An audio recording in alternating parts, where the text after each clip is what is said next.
All right, my fiance has been telling me that I should use an accent when I do these types of recipes. So, man, today I want to making a cow foot soup. It is so good. The place that I like to go out and eat it at a restaurant is Tropical Flavor Executive Lounge in downtown Schenectady, across from City Hall.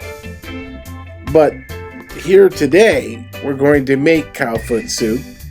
And I want to tell you, in many parts of the world, in Africa, the Caribbean, South America, and even in Asia, cow feet are an integral part of most meals. Of course, they're consumed as protein, but they're also used to flavor soups and stews, and you will find them in various other multicultural dishes. So let's get into this recipe.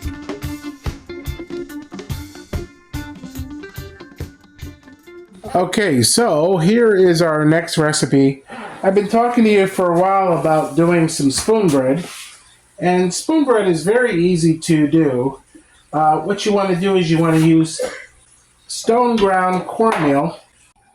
Alright, so while our cow foot is coming to its first boil, you can see all this white scum that's coming off the top. What you want to do is you want to reach around and skim that off. That's all the fat and the impurities. Alright, so we have our pressure cooker heating up. What we can do now is add a little bit of extra virgin olive oil to that.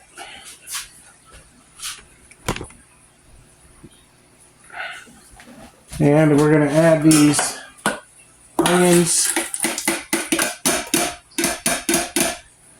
onions, celery, and pepper. We're going to put a little bit of pink Himalayan salt in there. And some cracked pepper. These are melange peppercorns. And that will start off, once that heats up, that will start off our cowfoot soup. In the meantime, we got a cup of flour here. What I'm going to do is add a little bit of the Frantoia olive oil just to give it a little bit of yumminess, and some pink Himalayan salt to that. Dumpling. We're going to make what's called spinners. I'm going to use about a tablespoon of curry powder in this, and a little bit over a quarter cup of hot water. What you want to do is you want to get a nice consistency, a thick consistency, dough-like consistency.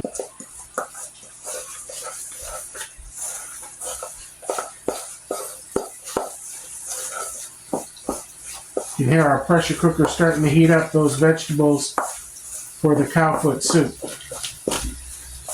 Now, once you're coming together here, as such, is I've got a little bit of chicken, low sodium chicken broth. I've got a quart of that there and another quart of that there. If I need to add a little bit, I can, but alright, so we got our cowfoot all in there. What I have here is curry leaves and 4 cups of low sodium chicken broth. Over here I have another 4 cups of low sodium chicken broth, and you can see for a nice soup that those cowfoot bones and all the aromatics look great in there. Butter beans instead of split peas. Some folks like to use yellow split peas. I'm going to use butter beans instead. And At this point, what you want to do is get your spoon out of there. Put your lid on. Make sure it's in the locked position. Close your pressure relief valve. And you're going to set it on meat and stew, 35 minutes. We're going to go up to an hour. Add time to 1 hour and hit start. That will heat up, and after an hour we'll be able to pull off any extra fat from the cow foot.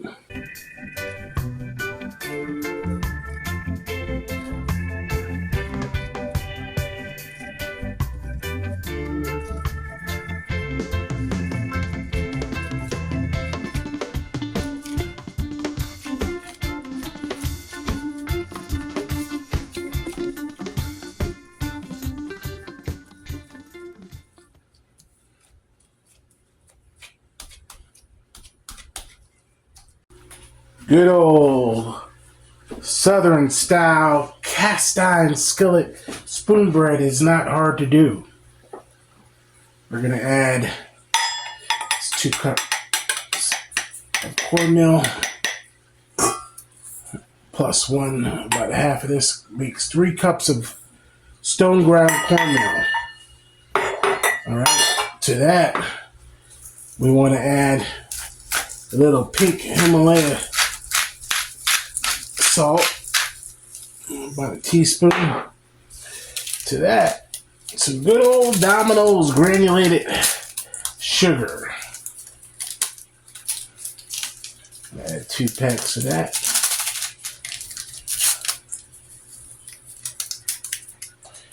And what you want to do is whisk that together.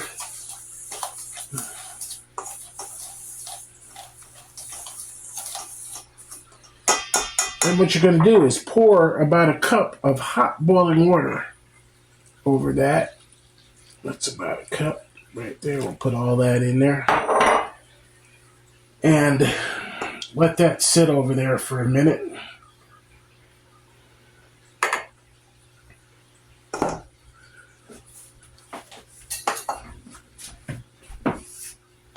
Then at that point, what you want to do is add 2 cups of milk. Most people use, I use either heavy cream or half and half.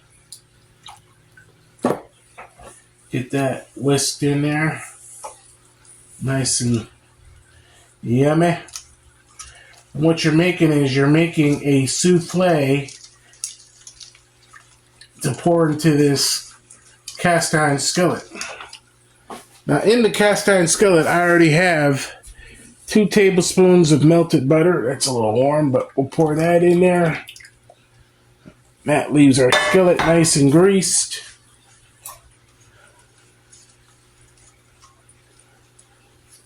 To that, I want to add about a teaspoon of good pure vanilla extract.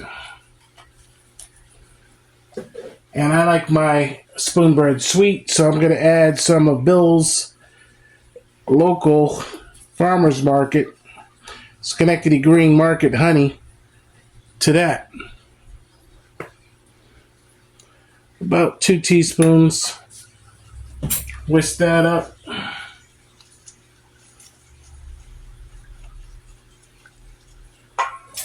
Take your 3 eggs with your yolks. Give them a little break up. And a little whisk.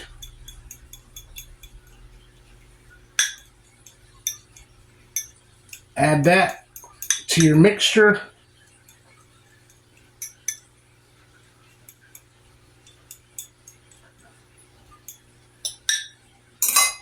For your spoon bread, whisk that all up. Now, I didn't learn this in culinary school. I learned this down south of spoon bread, especially in the Louisiana area. It's eaten with a spoon. And good old Southern cast iron spoon bread doesn't need much more Except when you get it all whisked like that, bring your cast iron skillet over, pour it right in, put that into the oven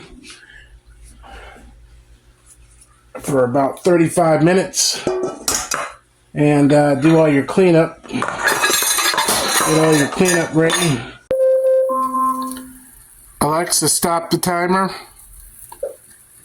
There is our beautiful Southern style cast iron skillet spoonbread. Look how it pulled away from the pan. A little extra butter and a little of that Schenectady Green Market honey. Just a drizzle. I know we're having this for dessert later, but while I'm cooking, I'm hungry, so I'm going to enjoy some of this good old Southern style cast iron skillet. Spoon bread. You can reheat this in the microwave very easily. Alright, so we're going to get some spinners done here. Our Caribbean dumplings. First thing you're going to want to do, get a little flour down. Just a little dusting. Move some to the side if you need more. And this will allow you to get a little flour on your hands and take your dough out. And you can see that it's nice and perfect. It's nice and smooth. So, what do you want to do? You want to get that cut right through.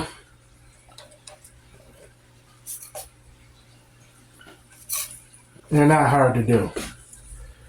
Okay? Keep your cutter to the side. What you want to do is you want to make a ball in your hand. Now I want to show you the traditional dumpling is done like this. Get a nice round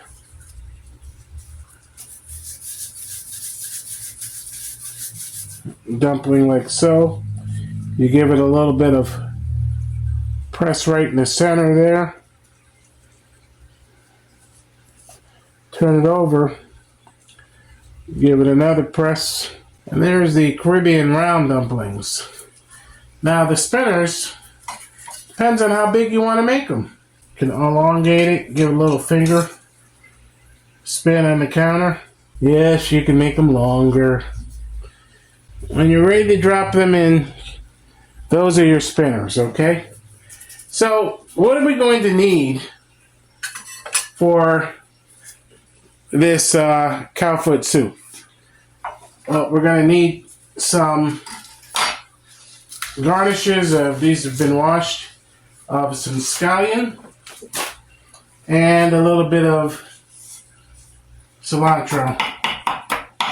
We'll just give that a little mince. The okra, you need to take the tops off of these.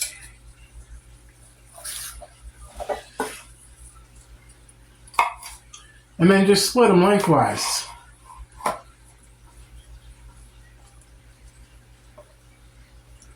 And they're going to go into your cowfoot soup, and all they need is 5 to 6 minutes on a simmer.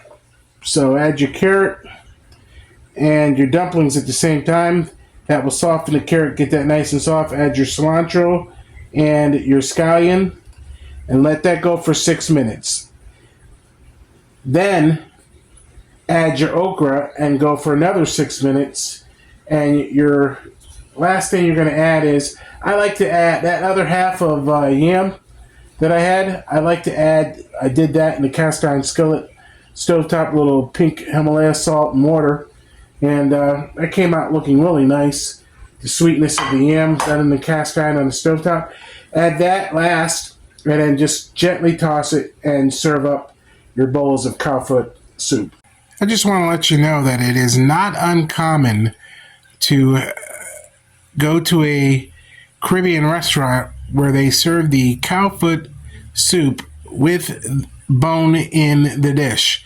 And we've got our spinner dumplings in there with the yam, the butter bean, and the okra. And in the background there, we have our spoonbread.